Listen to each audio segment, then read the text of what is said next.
Recording آپ کی خدمت میں urduaudiobooks.com کی جانب سے پیش کی جا رہی ہے۔ urduaudiobooks.com پر آپ سن رہے ہیں رسول حمزہ توف کی کتاب میرا داغستان، آواز وجی احمد صدیقی۔ یوں تو میری پسلیاں، ریڑھ کی ہڈی اور میرے پھیپھڑے سبھی میرے جسم کے اندر چھپے ہوئے ہیں، مگر ایک چیز ایسی ہے جو ان سے بھی زیادہ پوشیدہ ہے، اور یہ ہے میری روح۔ لیکن میری شاعری کی کرنیں اس کی گہرائیوں میں بھی اتر سکتی ہیں، اور میرے سارے جذبات دوسروں کی نگاہوں کے سامنے بے نقاب کر سکتی ہیں۔ شاعری کی سحر آگیں کرنیں جب میرے بطون میں داخل ہو کر میری روح کو جگمگا دیتی ہیں تو میری روح پر پڑے سارے پردے ہٹ جاتے ہیں، اور ہر شخص کی نگاہیں اس کی گہرائیوں کو کھنگال سکتی ہیں۔ اس وقت جو بھی چاہے میرے وجود کی پہنائیوں میں اتر سکتا ہے۔ آج جو کمپیوٹر مشینیں بنائی جا رہی ہیں ان میں ہزارہ تار اور سرکٹ لگائے جاتے ہیں، پھر ان گنت اعداد پر مشتمل انتہائی پیچیدہ سوالات ان کے حوالے کر دیے جاتے ہیں۔ ان ہزارہ تاروں اور سرکٹوں میں برقی رو دوڑا دی جاتی ہے۔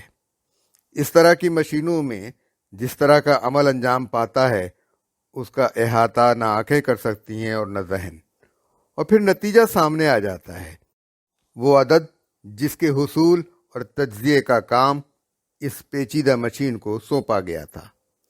لیکن دنیا میں کوئی یہ نہیں بتا سکتا کہ میرے جسم کے اندر جو لاتعداد سرکٹ ہیں ان میں کس طرح کے تاثرات اور محبت اور نفرت کی کتنی لہریں دوڑتی پھر رہی ہیں۔ جو چیز سامنے آتی ہے وہ ہے نظم، جسے زندگی کے ان تاثرات کی بنیاد پر جن کی لہریں میرے اندر رواں دواں ہیں میری روح آخری اور بنیادی نتیجے کے طور پر سامنے لاتی ہے۔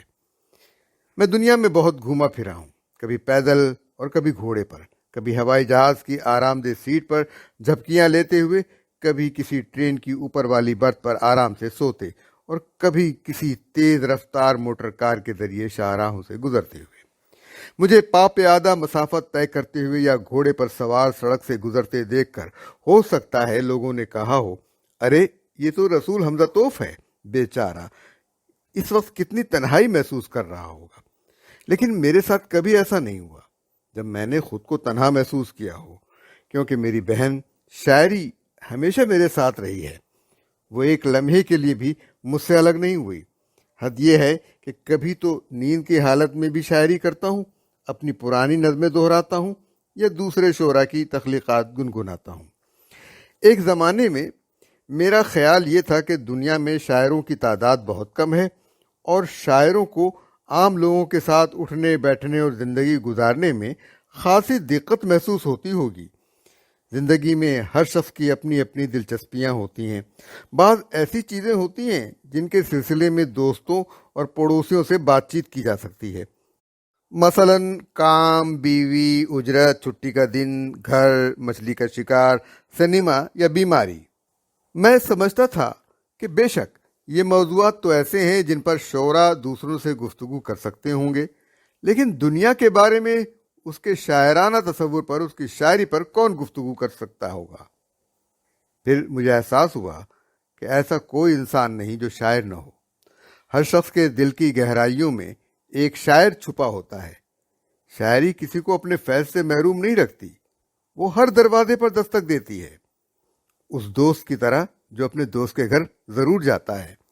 گیتوں سے ہمارے لوگوں کا پیار اتنا ہی فطری اور قدرتی اور بے اختیار ہوتا ہے جیسے بچوں سے پیار۔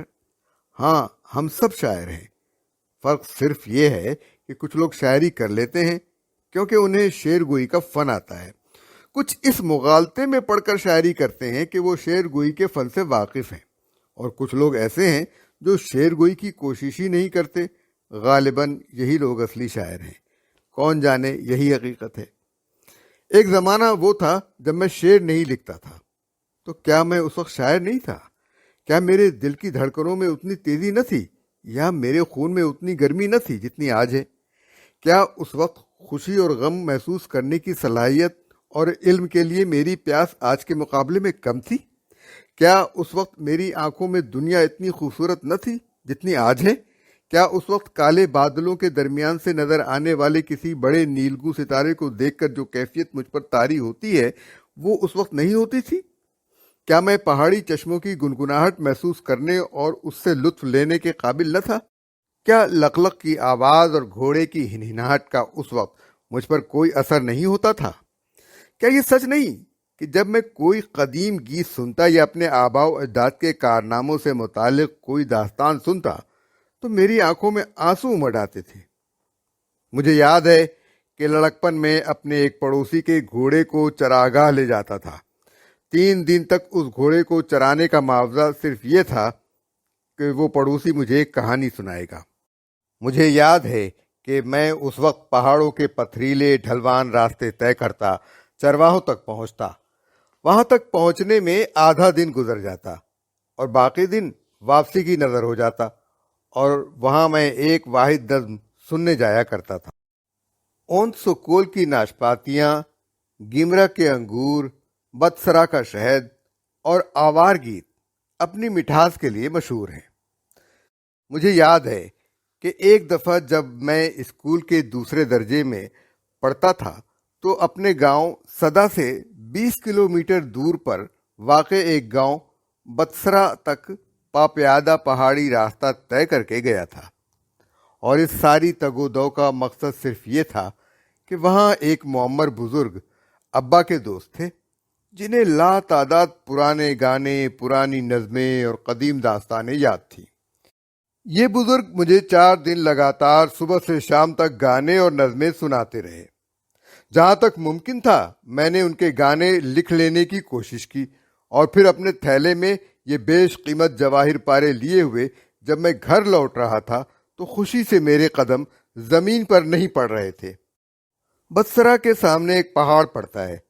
جب میں اس کی بلندی پر پہنچا، بھیڑوں کی رکھوالی کرنے والے کچھ خونخوار کتوں نے جو نہ جانے کہاں چھپے ہوئے تھے مجھ پر ہلہ بول دیا۔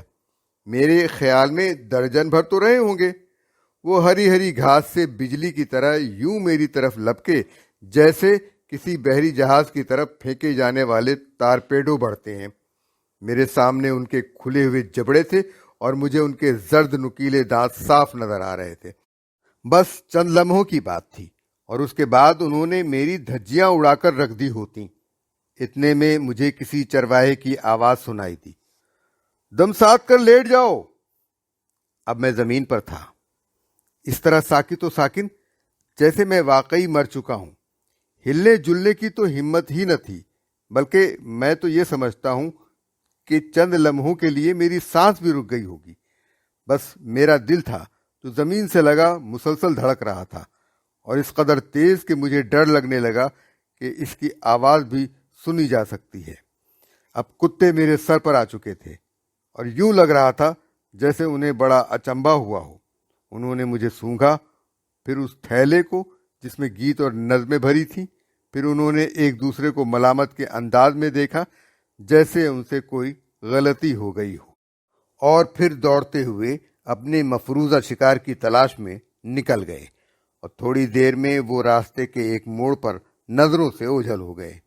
میں اس وقت تک زمین پر دم سادھے پڑا رہا جب تک چرواہا اپنے گلے سمیت وہاں نہ آ پہنچا۔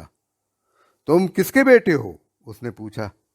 میرا نام رسول ہے، صدا گاؤں کے حمزہ کا بیٹا ہوں۔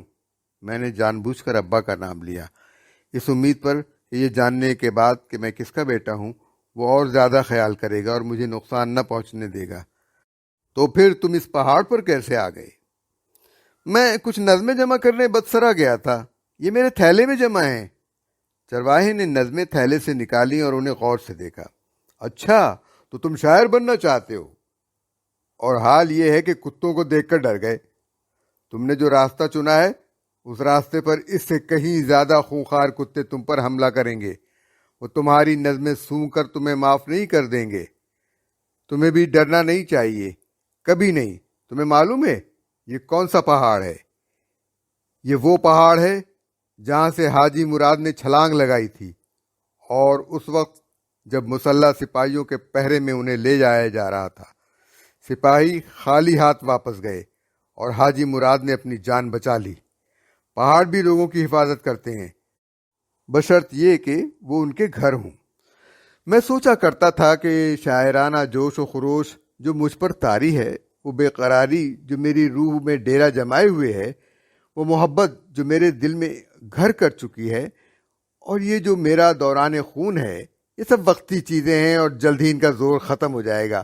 لیکن اب میرے سر کے بال کھچڑی ہو چکے ہیں، میرے بچے بڑے ہو رہے ہیں، اور ان کے ساتھ ساتھ میری کتابیں بھی پرانی ہوتی جا رہی ہیں، لیکن ان میں سے کسی بھی چیز میں کمی نہیں آئی ہے، اور میری شاعری میری سب سے زیادہ وفادار ساتھی ثابت ہوئی ہے۔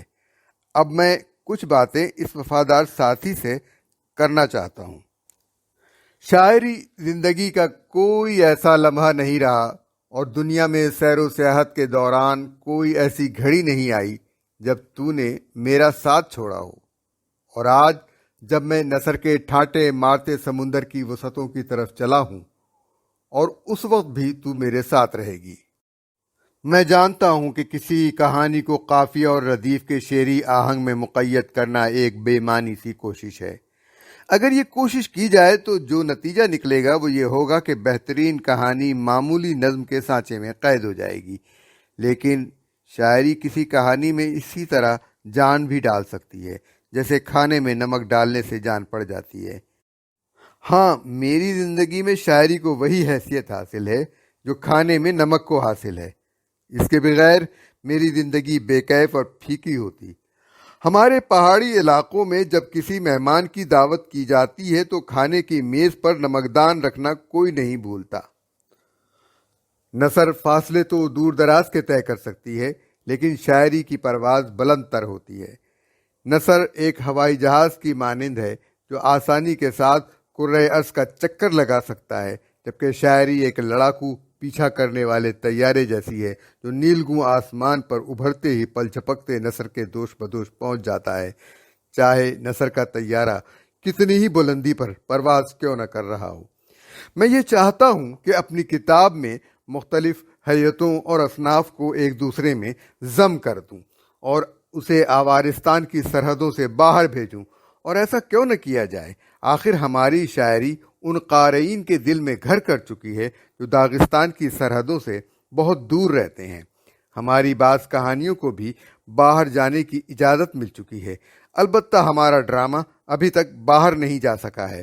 غالباً اس کے بارے میں چھان بین مکمل نہیں ہو سکی ہے، یا یہ بھی ممکن ہے کہ اسے شائستگی اور معاشرت کے بہتر آداب سکھائے جا رہے ہوں۔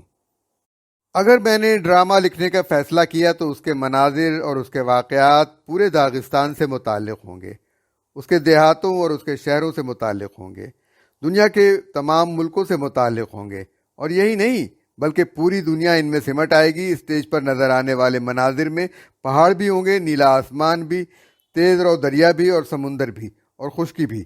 ڈرامہ زمانے کے لحاظ سے گزشتہ صدیوں پر بھی محیط ہوگا، حال پر بھی اور آنے والے مستقبل پر بھی۔ میں ہزارہا سال کو ایک لمحہ مستعجل میں حل کر دوں گا، اور اس کے کرداروں میں خود میری اپنی ذات ہوگی، ابا ہوں گے، میرے بچے اور دوست ہوں گے، وہ لوگ ہوں گے جنہیں ابدی نیند سوئے ایک مدت گزر چکی ہے، اور وہ بھی جنہوں نے ابھی اس دنیا میں قدم بھی نہیں رکھا ہے۔ وہ ڈرامہ میری زندگی کا شاہکار ہوگا، اس طرح کا شاہکار جیسے جنگ اور امن، ڈان کوئزوٹ اور ڈیوائن کامیڈی اپنے اپنے مصنفوں کے شاہکار کی حیثیت رکھتے ہیں، لیکن ایسا ڈرامہ لکھنے کی مجھ میں ہمت نہیں ہے، بلکہ یہ جو کتاب میں لکھ رہا ہوں اس کی دیوار میں ایک بھی ڈرامائی اینٹ لگانے کا خطرہ مول لینے کے لیے فی الحال میں تیار نہیں۔ ڈرامہ آئندہ کبھی لکھوں، یا بہتر یہ ہے کہ میں یہ کام کسی اور ادیب کے لیے چھوڑ دوں۔ میں اس کتاب میں کبھی نثر لکھوں گا، کبھی نظم کا سہارا لوں گا، فی الحال میں اسی کا ارادہ رکھتا ہوں۔ شاعری یوں ہے جیسے آپ کسی گھوڑے پر سوار تیزی سے دوڑ رہے ہوں، اور نثر پا پیادہ چلنے کے مترادف ہے۔ پا پیادہ چلتے ہوئے آپ دور تک تو جا سکتے ہیں، لیکن گھڑ سواری کریں تو فاصلے زیادہ تیزی کے ساتھ طے ہوتے ہیں۔ میں کبھی گھوڑے پر سوار ہو کر دوڑوں گا اور کبھی گھوڑے سے اتر کر پا پیادہ چلوں گا۔ اگر میں نثر میں بیان کر سکا تو آپ سے نثر میں گفتگو کروں گا، اور جہاں میں نے محسوس کیا کہ میں نثر میں اظہار کی قوت کھو رہا ہوں، میں آپ تک اپنی بات نظم کے ذریعے پہنچاؤں گا۔ مجھ میں جوانی کا ولولہ بھی ہے اور بڑھاپے کی دانشمندی و تجربہ کاری بھی۔ میری جوانی آپ کو گیت سنائے گی اور میری دانشمندی و تجربہ کاری آپ سے نثر میں گفتگو کرے گی۔ میرے وجود میں مختلف لوگ بیک وقت سانس لیتے ہیں۔ کبھی میں میز کرسی پر بیٹھ کر کانٹے چھری سے مزے کے ساتھ نیپکن باندھے کھانا کھاتا ہوں، اور کبھی میں اپنے پڑوسیوں کے ساتھ فرش پر بچھے دسترخوان پر بیٹھ کر اپنے دونوں ہاتھوں سے کسی دمبے کا گوشت کھاتا ہوں اور بودا کے گھونٹ لے کر اسے حلق سے نیچے اتارتا ہوں۔ جب میں شہر سے اپنے پہاڑی وطن کی طرف روانہ ہوتا ہوں تو شہر والوں کی طرح بہترین شرابیں اور پھل تحفے میں لے جاتا ہوں، اور جب میں مویشی پالنے والوں کی سادہ اور پرتپاک میزبانی کا لطف اٹھانے کے بعد شہر کے لیے روانہ ہوتا ہوں تو میرے گھوڑے کے زین میں بندھے فتراک میں بھیڑ کا دھڑ رکھا ہوتا ہے۔ یہ تو آپ جانتے ہی ہیں کہ سمندر کبھی پرسکون ہوتا ہے، کبھی مہربان، کبھی ناراض، اور کبھی اس قدر ناراض کہ غصے میں دیوانہ ہو جاتا ہے۔ بالکل اسی طرح میرے کردار میں بھی مختلف خصوصیات اکٹھا ہو گئی ہیں۔ ایک بار میں نے ایک نوجوان اور ایک دوشیزہ کو ایک دوسرے سے ہم آغوش ہوتے دیکھا۔ دونوں ایک چٹان کے کنارے بیٹھے تھے۔ دور سے صرف ان کا خاکہ سا نظر آ رہا تھا، لیکن ان دونوں میں فرق کرنا بڑا مشکل تھا۔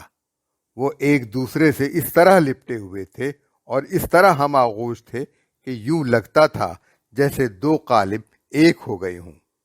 بالکل اسی طرح میری اپنی شخصیت میں مسرت اور غم، آنسو اور قہقہے، توانائی اور کمزوری بھی آپس میں ہم آغوش ہیں، اور اس طرح کہ آپ ان کو ایک دوسرے سے الگ کرنا چاہیں تو نہ کر سکیں۔ نہ وہ گھوڑا الف تھا اور نہ یوں تھا جیسے کچھ گھوڑے بہت غصے کی حالت میں لگام اپنی چباتے ہیں۔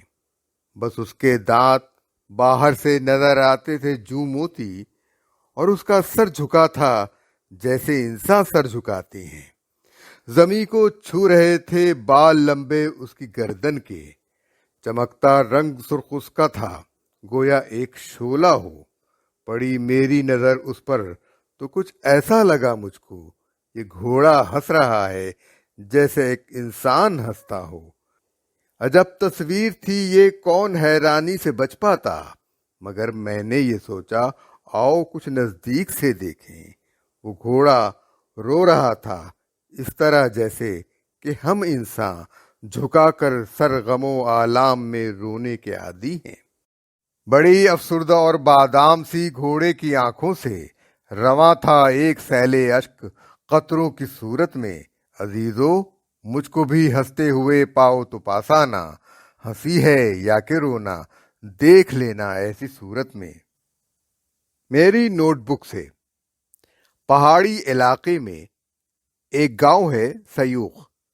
وہاں کا رہنے والا ایک آدمی پہاڑ کی چوٹی پر کھڑا تھا۔ اچانک اسے نیچے سفید بادل نظر آئے۔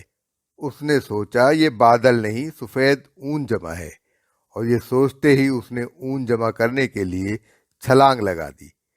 لیکن آپ تو جانتے ہی ہیں سفید بادل کے کسی ٹکڑے اور سفید اون یا سفید سوت کے ذخیرے میں کتنی ہی مماثلت کیوں نہ ہو، ان کا فرق بہرحال اپنی جگہ برقرار رہے گا۔ اسی طرح اگر صرف حیت پر نظر رکھتے ہوئے کوئی کتاب لکھی جائے اور حیت کے لحاظ سے فنکاری کا بہترین نمونہ ثابت ہو، تو بھی وہ کسی انسان کے دل پر اثر انداز ہونے میں قطعی ناکام رہے گا۔ حیت ہی سب کچھ نہیں۔ ایک ماہی گیر جس نے اپنی پوری زندگی سمندروں میں گزاری تھی، کچھ دنوں جنگل میں رہا۔ وہاں اس کی نظر ایک دمکوڑے پر پڑی تو اس نے سمجھا کہ یہ مچھلیوں کے انڈے ہیں۔ اسی طرح پہاڑوں کے ایک باشندے کو جب مچھلیوں کے انڈوں کا ڈھیر دکھایا گیا تو وہ یہ سمجھا یہ بھی کوئی دمکوڑا ہے۔ اور یہ بھی میری نوٹ بک ہی میں درج ہے۔ کسی انسان کا سینہ کبھی تمغوں سے سجتا ہے، کبھی گولی کا گہرا زخم سینے پر ابھرتا ہے، وہی محبوبہ اکثر غم بھی دیتی ہے، مگر پھر یوں گلے ملتی ہے، شکوے دور ہو جاتے ہیں اور دوبارہ دل میں پیار کا طوفان امڑتا ہے۔ کبھی دو لب دلاویزی میں لاسانی، مگر مکر و ریاکاری میں بھی اپنا بدل خود آپ ہوتے ہیں۔ ہمارے سر پہ تا حد نظر پھیلا ہوا یہ آسماں جو ہے، اسی پر فاختائیں بھی اڑا کرتی ہیں اور شاہین بھی اڑتے ہیں۔ امٹتے بادلوں میں بجلیاں بھی دوڑتی ہیں اور اولے بھی، گھروں میں ایک ہی کھوٹی پہ آویزاں نظر آتے ہیں، سازے ولولہ پرور بھی، اکثر تیز خنجر بھی۔ میری نوٹ بک کا ایک اور صفحہ ملاحظہ ہو۔ ایک پہاڑی دوشیزہ نے، جو پہلی بار محبت کا شکار ہوئی تھی، صبح سویرے کھڑکی سے باہر سر نکالا اور چلا پڑی، اف، سر سے پیر تک پھول میں لدے پیڑ کتنے خوبصورت لگ رہے ہیں۔ تمہیں پیڑوں پر پھول کہاں سے نظر آ گئے؟ اس کی ماں نے سوال کیا۔ یہ تو برف ہے، خزاں کا آخری دور بھی ختم ہو گیا ہے، اب تو جاڑا ہی جا رہا ہے۔ ایک ہی صبح دو مختلف عورتوں کو بہار کی صبح بھی نظر آئی اور جاڑے کی صبح بھی۔ ایک نے اسے بہار کی صبح کہا، دوسری نے جاڑے کی۔ میرے واحد وجود کے اندر بھی دو مختلف انسان موجود ہیں، ایک نوجوان ہے، دوسرا بوڑھا، ایک پھول ہی پھول ہے، دوسرا برف ہی برف، ایک بہار ہی بہار ہے، دوسرا اجاڑ ہی اجاڑ۔ اس لیے اگر آپ کو نظم اور نثر دونوں ہی اس کتاب میں نظر آئیں تو اس پر تعجب نہ کیجیے۔ کہیں ایسا تو نہیں ہے کہ تم ایک ہی ہاتھ میں دو تربوز لے کر چلنے کی کوشش کر رہے ہو؟ مجھ سے سوال کیا جا سکتا ہے۔ نہیں، میں جواب دیتا ہوں، ایسا قطعی نہیں، کیونکہ جب میں مختلف اصناف کو ایک جگہ جمع کرتا ہوں تو اس کی وہ صورت نہیں ہے کہ پھلوں کا سلاد بنانے کے لیے طرح طرح کے پھل کاٹ کر ایک میں حل کر دیے جائیں۔ میں تو ان کو ایک دوسرے میں پیوست کرنا چاہتا ہوں۔ اس ہنرمندی کے ساتھ ایک ماہر مالی ایک نئی طرح کا پیڑ وجود میں لانے کے لیے چشمہ چڑھاتا ہے۔ مجھے نہیں معلوم کہ اس کا نتیجہ کسی صورت میں نمودار ہوگا، لیکن یہ تو ہر اس قدم کے بارے میں کہا جا سکتا ہے جو انجانے میں اٹھایا جائے۔ جب آپ آگ جلاتے ہیں تو آپ کو پہلے سے یہ نہیں معلوم ہوتا کہ اس کے کیا کیا امکانی نتائج ہو سکتے ہیں، لیکن اس کے یہ معنی ہرگز نہیں کہ آپ کو جب بھی آگ جلانی ہو آپ خوف اور خدشہ محسوس کریں۔ میں دیا سلائی جلاتا ہوں، ہاتھوں کے درمیان اسے چھپائے ہوئے ایک خشک لکڑی کی طرف بڑھاتا ہوں، آگ بھڑک اٹھتی ہے، لیکن مجھے یہ ڈر نہیں لگتا کہ جو شعلہ میں نے روشن کیا ہے ابھی تو ننھا اور معمولی ہے، لیکن ایسا بھی ہو سکتا ہے کہ اچانک ایک ایسی خوفناک آگ بھڑک اٹھے جس پر کسی بھی طرح قابو نہ پایا جا سکے۔ میں یہ سب کچھ نہیں سوچتا، بس آگ جلا دیتا ہوں۔ شاہمیل کا ایک قول ہے جو انہوں نے اپنی تلوار پر نقش کروا رکھا تھا، اس آدمی کو بہادر نہیں کہا جا سکتا جو گھوڑے پر سوار رن کی طرف جاتے ہوئے یہ سوچتا ہو کہ اس کے نتائج کیا ہوں گے۔ ایک اور کہاوت اس طرح ہے، ہاتھ موجز نما ہوں تو سانپ کا زہر بھی تریاق بن سکتا ہے، اور اگر کسی بیوقوف کے ہاتھ میں پڑ جائے تو شہد بھی نقصان رساں ہو سکتا ہے۔ ایک اور کہاوت ہے، اگر تمہیں کہانی کہنا نہیں آتا تو اسے گیت میں ڈھال دو، اگر گانا نہیں آتا تو اسے کہانی بنا دو۔